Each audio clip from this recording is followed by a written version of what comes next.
Kada sam prošle godine recenzirao Samsung Galaxy S24 Ultra, to je bio prvi telefon na kojem sam ikada zaigrao jednu punokrvnu računalnu igru, odnosno GTA 5. Tada sam jedno minimalno 5 puta napomenuo da me ne pitate kako to učiniti, jer brat bratu podrazumijevalo je i to doslovno instalaciju Linuxa bez grafičkog sučelja na telefon,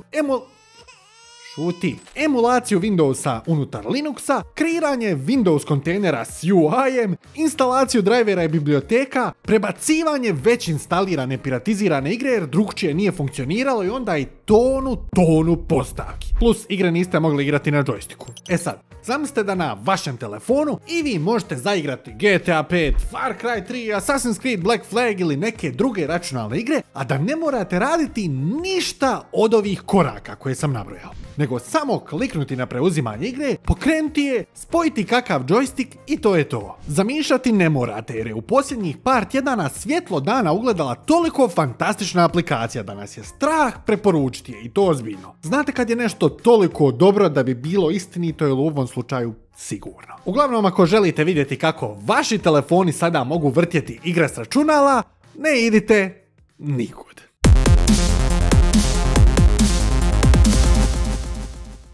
Ako tražite najpovoljniju cijenu za Windows 11 ili Office, evo onda super prilike. Naime, Keysfan Web Shop je krenuo s Back to School akcijom gdje Windows 11 može biti vaš za samo 13 eura, a Office 2016 već od 18 eura. I sve to uz vrlo jednostavan proces kupovine bez potrebe za registracijom. Evo i kratkog primjera. Posjetite link u opisu i dodate proizvod u košaricu. Ovdje desno unesete kupon kod, ali kako u ovom slučaju nije potreban, samo kliknete na Proceed to Checkout. Sada samo ostaje da unesete neke osnovne podatke o sebi, kliknete na Update, odaberete CDZ Pay kao način plaćanja što vam daje opciju da platite i PayPalom i to je to. Kupovinom preko linka u opisu ne samo da dobijete Windows i druge proizvode jako povoljno, nego i podržavate rad našeg YouTube kanala.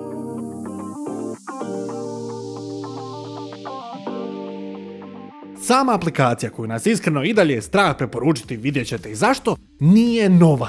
Ali to da je dobila mogućnost da ne radite onih 300 instalacija i koraka u njoj da dođete do PC igara na vlastitim telefonima, te su mogućnosti poprilično nove. Zove se GameHub i naravno, aj pogodite imali je na Play Store. Daću vam evo 3 sekunde.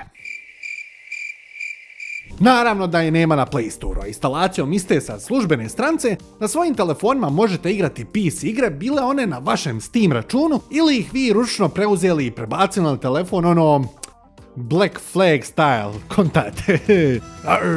Sama aplikacija ima jako lijepo i intuitivno sučelje koje osim prstima možete u potpunosti bilo kakvim džojstikom kojeg spojite na telefon. Isprobao sam je sa Xbox joystickom, Gameser joystickom koji ima više veze s ovom aplikacijom nego što mislite, vidjet ćete, i ovim mojim 10 eura i 10 godina starim Mokute joystickom koji začudo još uvijek radi i nema stick drifta, te na svim joysticima sve funkcionira kako treba, barem što se tiče kontrola. Što više, ako ste mazohist, joystick vam tehnički ne treba, odnosno PC igre možete igrati kao i mobilne igre svojim prstićima, ali sretno vam bilo s tim jer je to blago rečeno komplicirano. Kad ste instalirali aplikaciju i spojili bilo kakav joystick na vaš telefon, spremni ste za idući korak.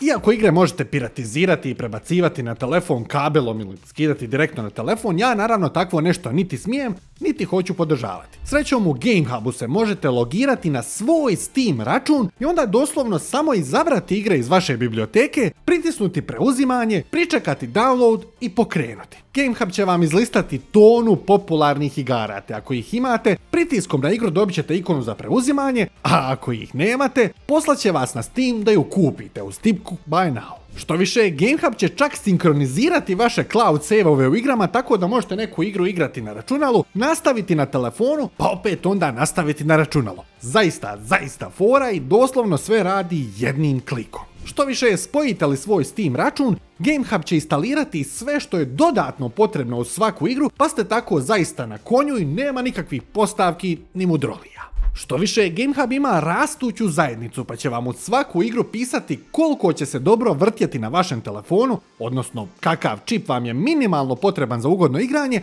i koje postavke u GameHubu, ali bome i u igri, odabrati. Zbilja, aplikacija je stvarno avion. By the way, nemojte još preuzimati dok ne pogledate cijeli video. Ima jedan veliki ali dosta u instalacijama. Idemo mi na igranje.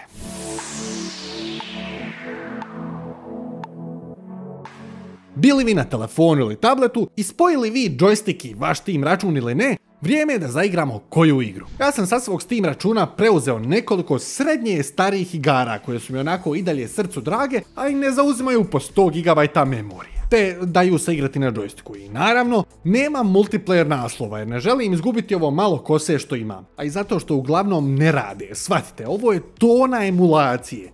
Tražiti multiplayer igre preko toga je jednostavno previše. Sve što trebam je izabrati igru, pritisnuti play, pričekati i uživati. Osim kada igra ne radi. Onda kratko proguglam koje postavke određene igre traže, promijenim ih i pokušam ponovo i nekada igra proradi, nekada jednostavno neće. Iako tona igara s računala već radi na Game Hubu, neke su jednostavno preteške za emulirati, bilo da traže presnažan telefon, ili su toliko čudne da i dragi bog jedino može emulirati na telefonu koji emulira Linux, koji emulira Windows i sve to prevodi da radi na Androidu.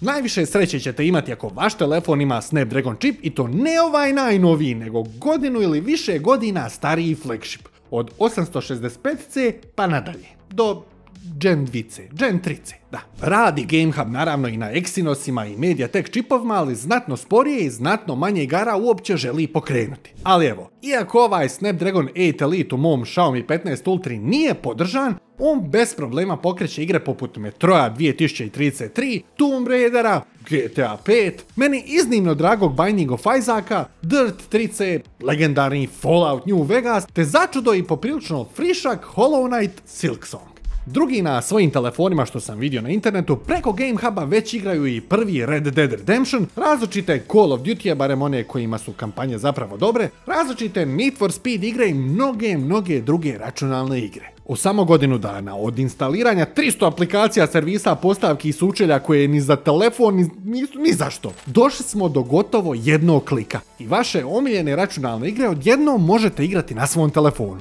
Zbilja, nemam što reći nego bravo Game Hub. E sad, u čemu je onda kvaka?